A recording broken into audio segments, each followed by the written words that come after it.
کیفیت ہوگی. مفتی صاحب میں 3 سال سے بے روزگار ہوں, مجھے جاب نہیں مل رہی اور والدہ کی طبیعت بھی کافی دنوں سے خراب ہے. ان پر جادو ٹونا وغیرہ کے اثرات ہیں. بکواس ہے, کوئی والدہ پہ جادو ٹونا نہیں ہے, الو بنایا کسی نے. دیکھو, جادو ٹونے کا اثر ان لوگوں پر ہوتا ہے جن کی قوت ارادی کمزور ہوتی ہے. جو یہ سمجھتے ہیں کہ اثر ہوتا ہے تو ان پہ ہو جاتا ہے. جو یہ سمجھتے ہیں کچھ بھی نہیں ہوتا, ان پہ کسی کا باپ بھی کچھ نہیں کر سکتا.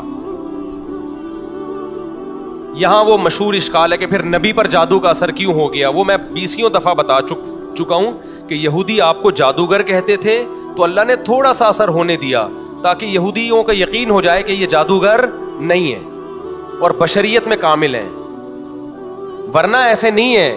انہی بے وقوفوں پہ اثر ہوتا ہے عام طور پہ جو اثر قبول کرتے ہیں. پیغمبر پہ کیوں ہوا وہ میں نے بتا دیا, حالانکہ پیغمبروں پہ جادو کا اثر نہیں ہوتا, لیکن اللہ نے پیغمبر پہ ہونے دیا محمد صلی اللہ علیہ وسلم پر, تاکہ حالانکہ آپ تو دنیا کے ذہین ترین انسان تھے اور قوت ارادی انتہائی مضبوط. آپ نے کہا میرے ایک ہاتھ پہ چاند اور ایک ہاتھ پہ سورج رکھ دو, میں اپنی دعوت سے پیچھے ہٹنے والا نہیں ہوں.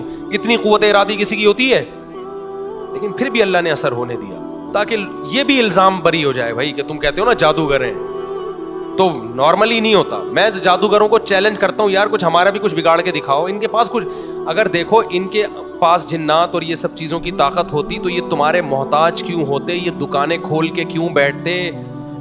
یہ ان کا تو یہ سارا کام بے روزگاروں کا ہے. کبھی کسی ڈاکٹر کو دیکھا روحانی علاج کر رہا ہو؟ کبھی کسی مفتی کو دیکھا؟ آپ کہہ سکتے ہیں مفتی فلاں روحانی عامل ہے, وہ مفتی نہیں ہے, وہ روحانی عامل ہے. اس نے مفتی لگا دیا اپنے نام کے ساتھ, ورنہ سچی مچی کا کوئی مفتی روحانی عامل نہیں ہوتا, کیونکہ اس کے پاس ایجوکیشن ہے نا. کبھی کسی کاروباری آدمی کو دیکھا روحانی عامل؟ یہ سارے ان لوگوں کے کام ہیں جن کو کچھ بھی نہیں آتا, سوسائٹی کے گرے ہوئے لوگ تھے, کوئی ان کا سورس آف انکم نہیں, کچھ بھی نہیں. تو بے روزگاری دور کرنے کا بہترین طریقہ ہے دم درود جھاڑ پھونک شروع کر کے چن چڑیل بھوت بھگانا شروع کر دو, تو اس سے نوٹ آنا شروع ہو جاتے ہیں. بے روزگاری کا بہترین حل یہ.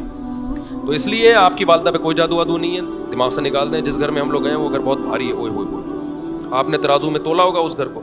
ہم پہ قرضہ بہت زیادہ ہے, اور جس کے دماغ میں ایک دفعہ یہ آ گئے کہ مجھے جاب اس لیے نہیں مل رہی کہ مجھ پہ جادو ہے, مجھ پہ, اب تو گئی زندگی برباد. اب نہ وہ کبھی ٹھیک ہوگا, نہ کبھی اس کا روزگار ملے گا, کیونکہ نا امید ہو گیا. اور ساری صلاحیتیں جادو کے علاج میں, جو جاب تلاش کرنے میں ٹائم لگانا تھا وہ چڑیل بھگانے میں لگائے گا, تو گیا کام سے. سمجھتے ہو؟ ایسے مذہبی رہنماؤں کو پکڑنے کی ضرورت ہے. یہ لوگ بدنام کر رہے ہیں اسلام اور دین کو. ہم پر گردہ بہت زیادہ ہیں, چھوٹی بہن کی آنکھوں کا مسئلہ ہے, ان کی اللہ وہ بیچاری کی آنکھ ضائع ہوئی, اللہ تعالیٰ شفا دے بھائی. دوسری کو خطرہ ہے, گھر میں بہت زیادہ پریشانی ہے, کوئی وظیفہ بتا دیں. رات کو تہجد میں اٹھ کے 2 رکعت پڑھ کے اللہ سے دعائیں مانگیں, اور دن میں محنت کریں, پیسہ کمانے کی کوشش کریں, اسٹرگل کریں. وظیفوں میں ٹائم لگانے کے بجائے وظیفہ تو دعا مانگیں, وہ تو مانگنی ہے دعا, تو مسلمان کا تو ایمان اللہ پہ ہے, کثرت سے دعائیں مانگیں اور دبا کے محنت کرو. اور جو کہے نا جن ہے بھوت ہے چڑیل ہے, میری طرف سے ایک لگا دو اس کو اپنی ذمہ داری پہ.